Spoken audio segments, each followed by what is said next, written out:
सर्वोत्तम है, तू ही तो शक्तिमान है, तू ही तो शक्तिमान है।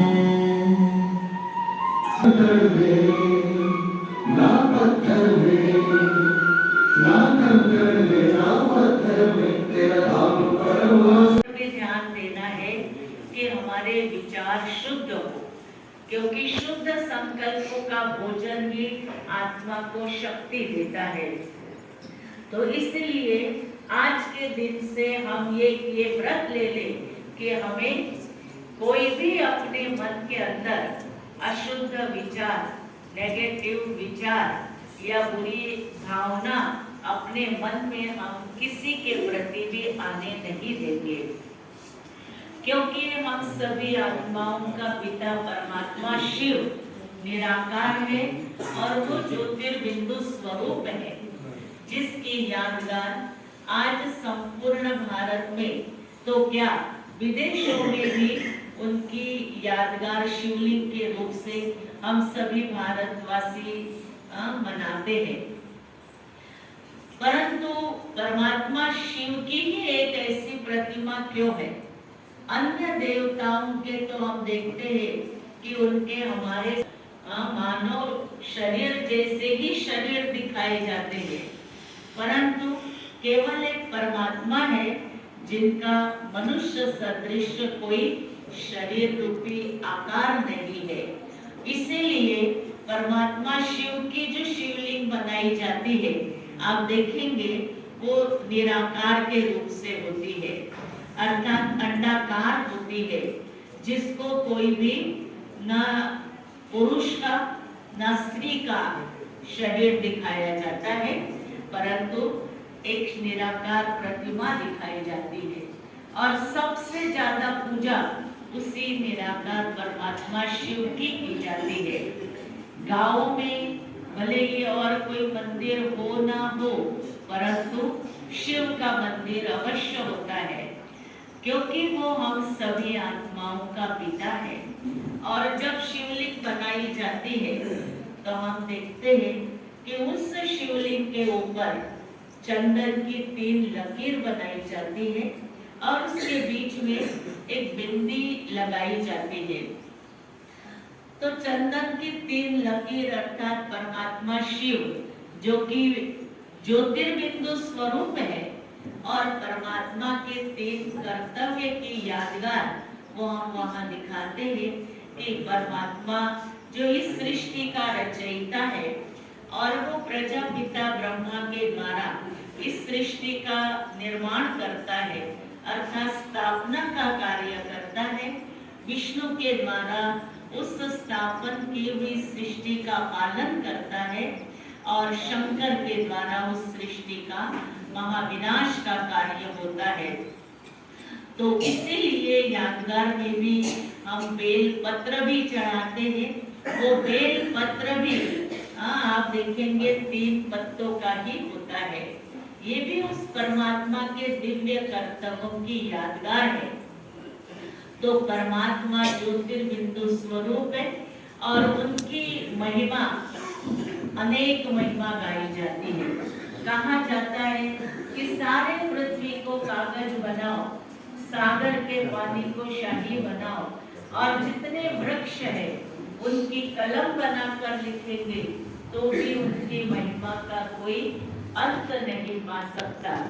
तो ऐसे अपरम अपार महिमा हम सभी आत्माओं के पिता परमात्मा की है।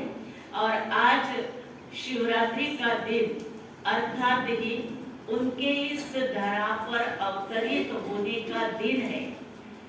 जैसे आज भारत में कईयों की जयंती मनाते हैं, परंतु परमात्मा शिव का इस धरा पर केवल एक बार अवतरण होता है और वो अवतरित होकर इस कलियुगी दुखदायी सृष्टि का महाविनाश कराकर एक सतयुगी नई सृष्टि की स्थापना का कार्य करते हैं। या कहे कि हम सभी मनुष्य आत्माओं ने जन्म जन्मांतर उस परमात्मा को याद किया, तो हमारे भक्ति का फल देने के लिए भगवान को इस धरा पर आना पड़ता है। और हमारे भक्तों की पुकार सुनकर परमात्मा शिव इस धरा पर अवतरित हो चुके हैं और ये ईश्वरीय कार्य निरंतर चल रहा है। परमात्मा को इस धरा पर आए 88 वर्ष हुए और उनका ये कार्य निरंतर चल रहा है।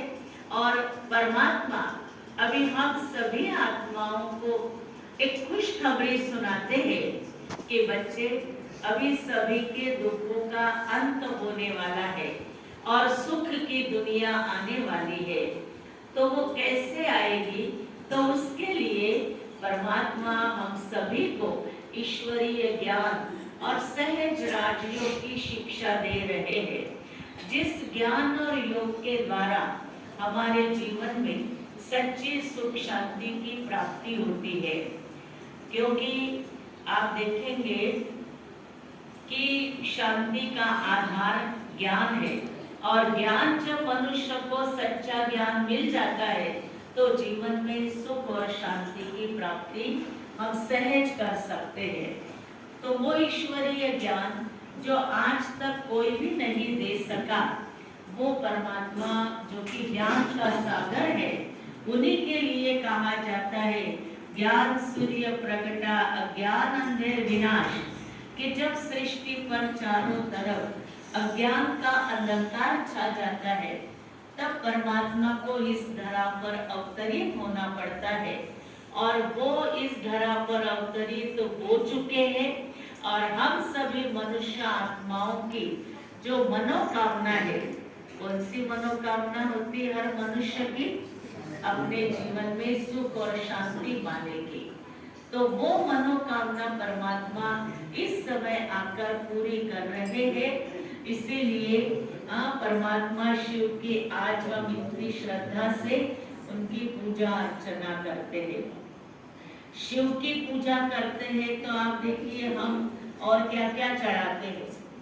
अन्य देवताओं की पूजा करते हैं तो हम उनके ऊपर कितने सुगंधित पुष्प चढ़ाते हैं, परंतु शिव की पूजा में क्या चढ़ाते हैं? सभी अनुभवी है ना, अक का फूल, धतूरे का फल जो होता है वो हम चढ़ाते हैं।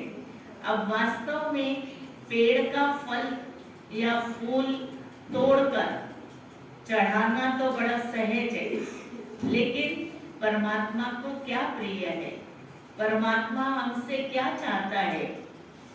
कौन सा अक माना कड़वा फल होता है, बहुत जहरीला फल होता है, उसके पत्ते भी बड़े जहरीले होते हैं।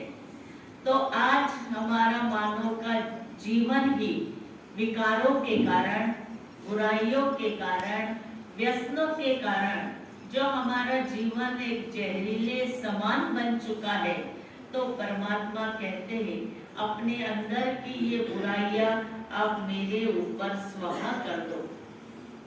कर सकते हैं हम? पेड़ का फल फूल तोड़ के लाना सहज है, मार्केट से भी ला करके हम चढ़ा देते हैं, लेकिन वास्तव में परमात्मा पिता कहता है कि जो आपके अंदर ये अशुद्धियां है, जिस अशुद्धियों के कारण मानव जीवन दुखी और अशांत बना है, तो आज उसी को परमात्मा के ऊपर हमें अर्पित करना है। और कुछ नहीं तो केवल आज महाशिवरात्रि के पर्व पर एक अपने अंदर का एक अवगुण कहो, एक विकार कहो, एक बुराई, आज हम शिवरात्रि के पर्व पर परमात्मा से प्यार है तो हम वो अवश्य दान करेंगे। करेंगे आप सभी? करेंगे? कौन कौन देंगे परमात्मा को अपनी बुराई? देखिए कोई काम की नहीं है और हर एक में कोई ना कोई बुराई है, कोई ना कोई विकार है, तो उसको आज परमात्मा के ऊपर अर्पित करेंगे तो वो हमसे बहुत प्रसन्न हो जाएगा और हमें मन वांछित फल देगा। तो आज सच्चा अक्क का फूल है हमारे अंदर का क्रोध। चलिए और कुछ नहीं होगा, लेकिन हर एक के पास ये क्रोध रूपी अक्क का फूल है। तो आज ये हम संकल्प करेंगे कि हम आज से, बोलो आज से कभी भी किसी के ऊपर भी क्रोध नहीं करेंगे। पक्का संकल्प लेंगे। देखिए घर में एक भी क्रोध वाला व्यक्ति होता है, घर की शांति खत्म कर देता है।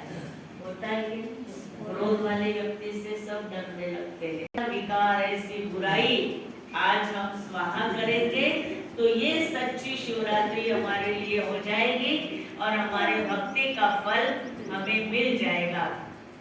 तो आज के इस महाशिवरात्रि के पर्व की भी आप सभी को बहुत बहुत बहुत शुभकामनाएं। अंतर्राष्ट्रीय महिला दिवस है।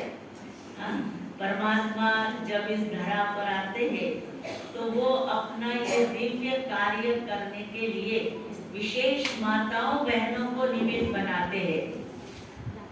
उसी के यादगार शिवरात्रि का ये पर्व भी है और शिव शक्ति कहा जाता है। केवल शिव नहीं कहते हैं, परंतु शिव और शक्ति, शिव के साथ शक्ति को भी दिखाया जाता है। तो शक्ति अर्थात नारी शक्ति को परमात्मा आकर के सशक्त बनाता है।